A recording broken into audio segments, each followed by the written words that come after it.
6, 7. Oh, we did that to them. Catching the Stone Edge. I don't even know if they get to the... Oh, they probably get to Aqua Tail, though. 1. Oh, wait. What the heck? That's really strange. ABA groundwater? What in the world?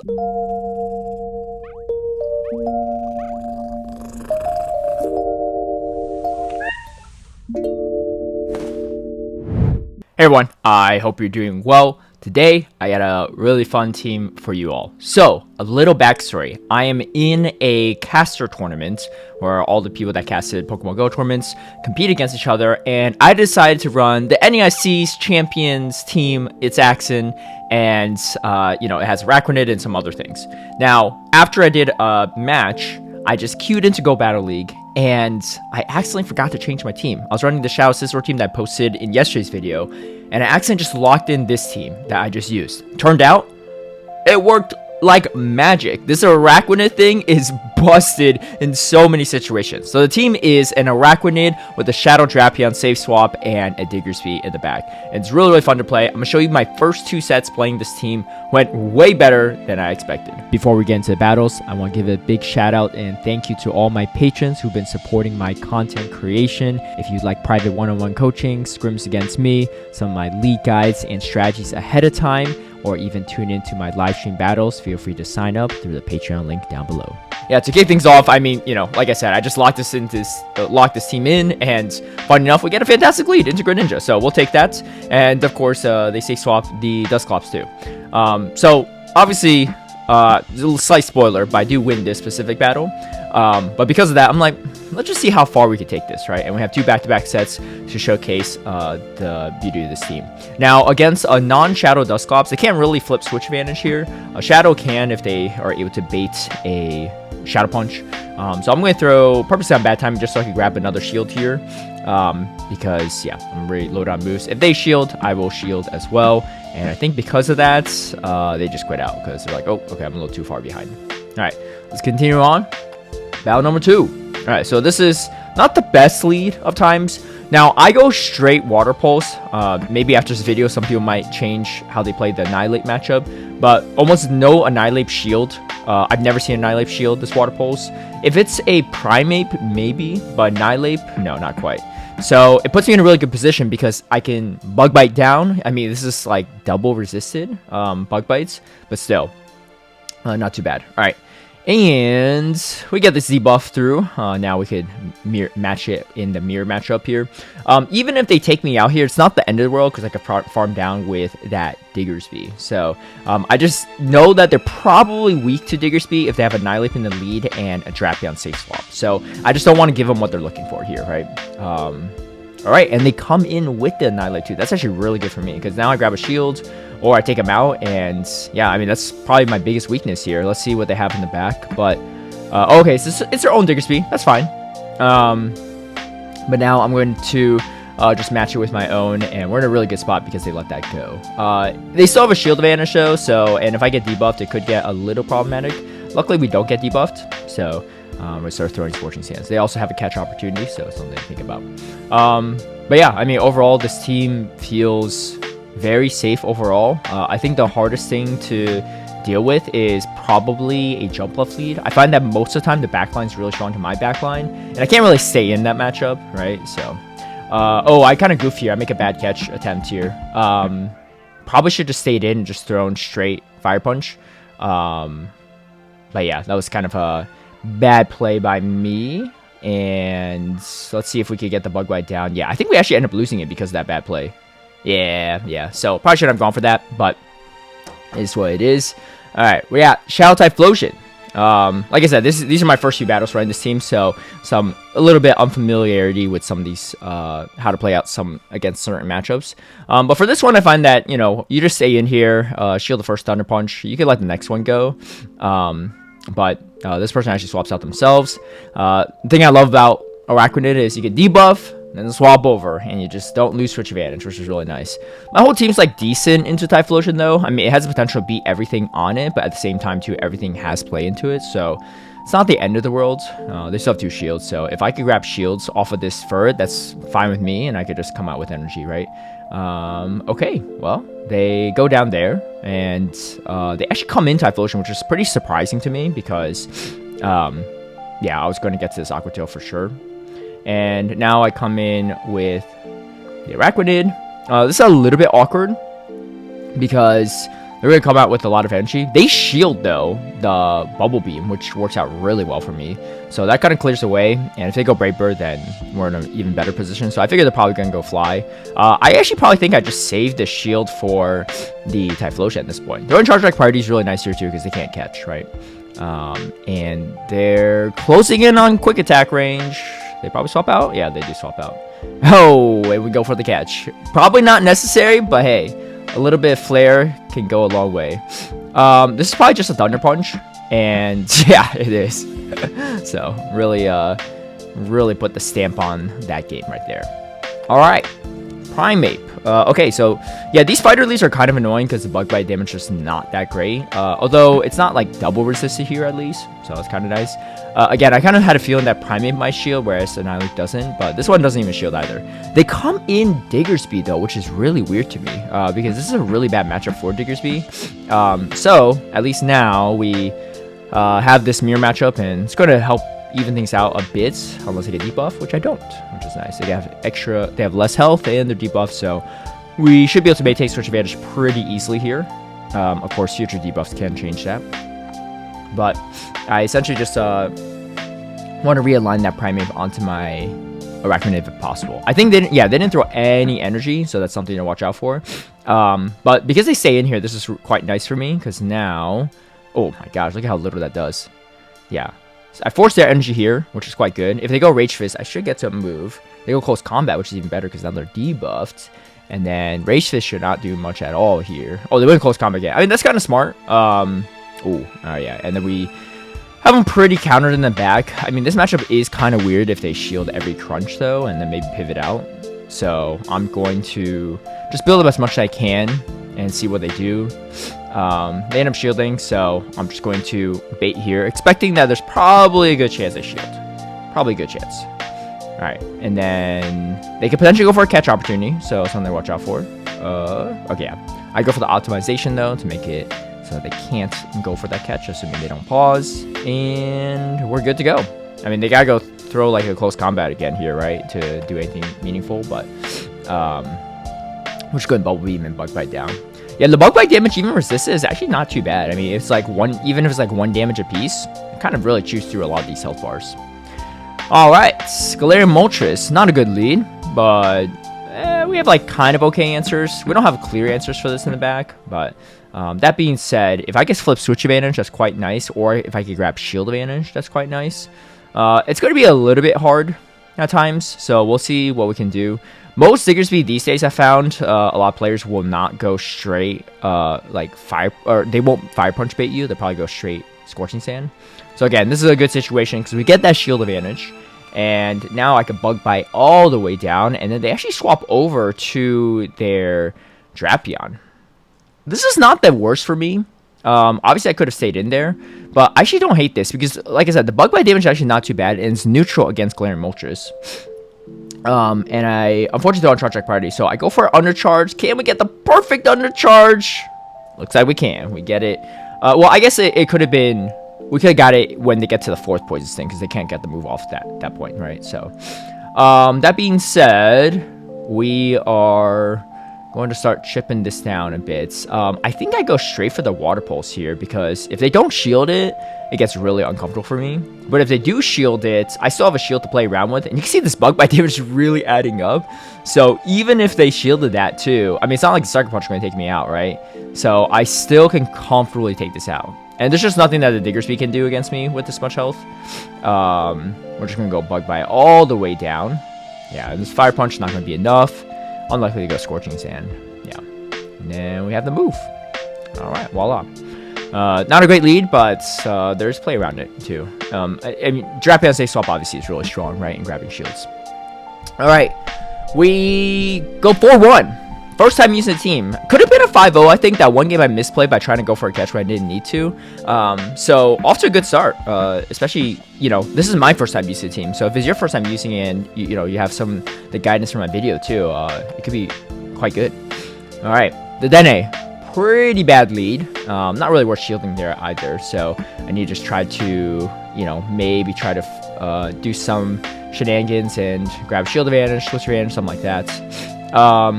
I do go for, if I can grab a shield, it's not too bad because the Dedenne down shields is a little bit better. They actually let me flip switch, which is kind of crazy. I have no idea what they have in the back.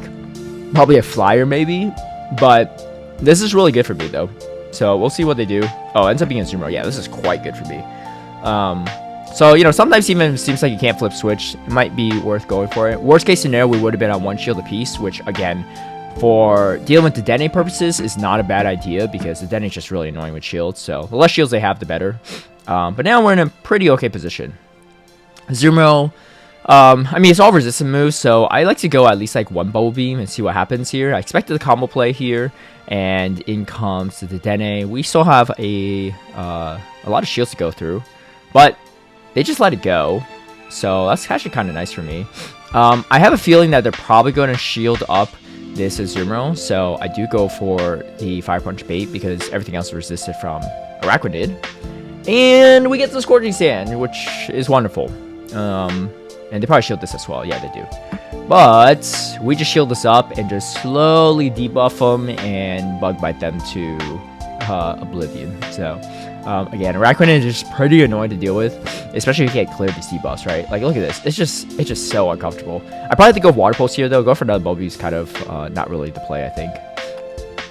All right, and we go for this Water Pulse. Going to deal a little bit more damage, even though it's still resisted. And there it is. All right, Dedenne lead. Pretty, not too bad. I mean, they did give a switch advantage, so it made things a little bit easier for me.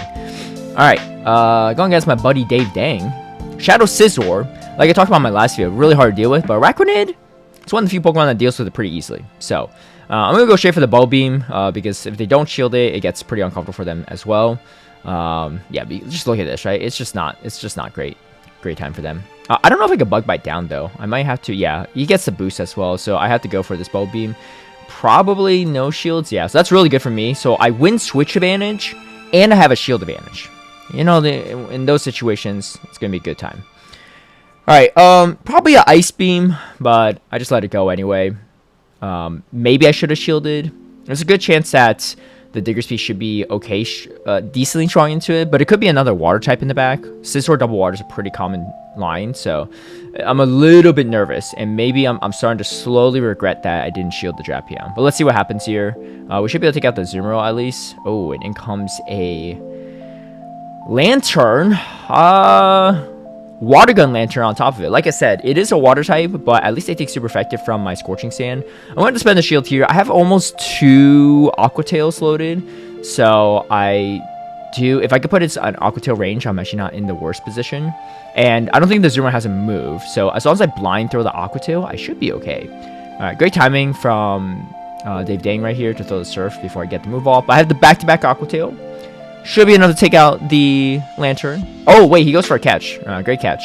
But we have another one, and this should be enough. And yeah, it is. Shadow Scizor has an answer with this team, which you kind of need to in this meta. All right, Golisopod. So the half brother of the Araquanid. The nice part about Araquanid is you do win this head-to-head, which is really, really nice. And then now I swap over here, trying to catch a Shadow Punch. I don't know if I actually pull it off or not. And yeah, we do. All right, fantastic. We do like to see that. Now, there's a good chance that they're kind of weak to Diggersby in the back because they have a hard answer with the Golisopod in lead. Dusclops is not too bad and could potentially draw out Diggersby. So I'm just hoping that my Diggersby has a lot of play in the back here. I'm going to just farm up a little bit extra because I know this Ice Punch is not going to be enough. And they come in with a combo play here. I think I actually do shield. Yeah, this is a lot of energy and damage I could get off. And if they shielded, that's totally fine. I could just go straight back into Araquanid and just start, again, just bug biting and being a nuisance, right? I just go straight Bubble Beam. It's just so annoying to deal with. Like, the bug bite damage just adds up, right? And this damage just doesn't, especially after getting debuffed. I'll probably get hit with another Exorcer. Oh, okay. They actually come in with the Tinkaton. So, Yeah, like I said, Diggersby is pretty strong here. I have to let this go, unfortunately. Yeah, it's going to be a play rough. I was hoping to get another Bulb Beam off, but at least our switch timers are not really misaligned much anymore because I don't have a switch timer counted down. But I have to watch out for every potential catch here. Okay, goes for the catch. I don't think I could have quick attacked it down before they get to move. Maybe I could have. I don't know. But okay, I go straight for the Fire Punch, thinking that they may come in with Golisopod. That was actually kind of a bad play by me, though, because I don't win Charge Attack Friday anyway, so I should just at least try to go for the Scorching Sand. Yeah, this gets a little bit uncomfortable now, because I think, yeah, it's just a Bulldoze, but it's still a decent amount of energy. Yeah, I had to watch out for a potential catch here, but luckily, we get to the Fire Punch. No catch from them. Oh, I think they're locked in. Yeah, that's why, because they're locked in, because they swapped in the Dusclops earlier.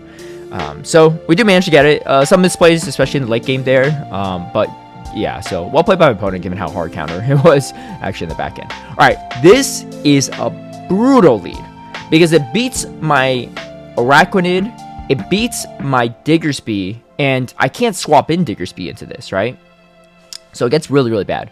Now I need to grab a shield advantage or something, right? Like at a minimum. So we do that, but the problem is they're going to throw a Stone Edge at me, and that's going to be super effective damage.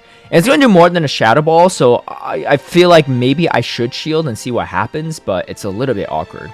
And I think this is just the Aqua Tail. But they're just getting some parting damage, which is totally understandable.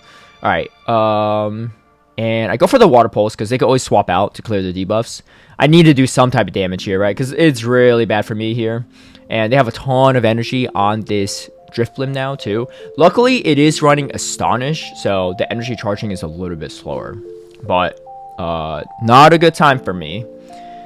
So we'll see what they have in the back though. There's a good chance that Diggersby is pretty strong into the back because Drifblim is a Diggersby counter too. So they're trying to catch those situations as well. But yeah, I don't know. It's gonna be tough. We'll see what they have in the back here. And we do manage to go for a catch. So that's a little bit something. I don't have to spend a shield there. I am debuffed. Oh my gosh. And it's a Dedenne. Brutal. Absolutely brutal. Just nowhere to go with this Araquanid. Even the Quagsire had to shield. They're going to go for the Parabolic Charge, which is totally fine. And then I am going to go for a bait here because I just need to at this point. And they might go for a bait themselves. I'm closing in on Parabolic Charge range. They do go for the Parabolic Charge. But we somehow get to the Scorching Sand. I had no idea that I was able to even reach this. And look at this. How do we win this game? It's absolutely wild. But, hey, you know what? I'll take it. You know, I think I played some of those matches pretty well. But, yeah, that's brutal. Hard counter and lead. Hard counter on the safe swap. Again, the Drifblim on the Diggersby have no answer either. And then we had the Dedenne on my Arachnid later. And I don't know. That was, in my opinion, one of my better wins I've pulled off in the history of me playing this game. All right, unfortunately, we get baited with a Sludge Bomb, but at least we know it's Sludge Bomb now, so it makes the matchup a little bit better for Araquanid. But that being said, I really want the Diggersby on it, right? And my guess is that they probably have a Diggersby counter in the back, so it's going to be kind of rough here. I just need to get a slight energy lead because I don't win switch advantage anyway, so I need to try to get rid of this Clodsire somehow. I probably should go for the Water Pulse here. It's kind of a bad play by me, I think, in hindsight, because the Sludge Bomb's not going to be enough to take me out, but I just know that I need this Araquanid for their third Pokemon. I don't know what it is, but I'm pretty sure I need it. Because I know that there's no way they run something that weak to a Diggersby in the lead, right? Without answer. Hoping this Bulb Beam's enough, but again, I should have just gone Water Pulse. Like, what am I doing? And as you can see, it is going to be a Diggersby counter here. It's going to be Clodsire Double Water, which is a team that probably makes a lot of sense. Yeah, a little unfortunate. And I can't even go for a catch here. They're running Crunch too. I can't even go for a Crunch here on my, sorry, not Crunch, a catch on my Drapion because I have energy. And I don't want to waste that energy, right, on a catch because I'm not going to charge like priority if I catch a Hydro Cannon. So, yeah, it's really tough. I need to try to get the second shield somehow. Why am I? Oh, they go for a catch too. Brutal. Absolutely brutal. Well, That being said, not much we can do here because I don't have 2 back-to-back moves. Even 2 Aqua Tails might not even be enough, but yeah, I'm just gonna get to it. Well played by them. Sometimes with Arachnid, the more you play, you realize, hey, and sometimes you probably shouldn't bait for the Volt Beam. But we go 4-1 again, back-to-back 4-1 sets, running this team for the first 2 sets ever. And yeah, it's a lot of fun. The Arachnid is pretty scary. So shout out to Axon for letting me borrow his team for the Casters tournament and me eventually using this as my Go Battle League team. Anyway, best of luck in your own battle. So let me know how the team goes for you. And if you like this video, feel free to give it a like and share, subscribe for future content, hit that notification bell to get alerted when I post a new video. And I'll catch you all next one.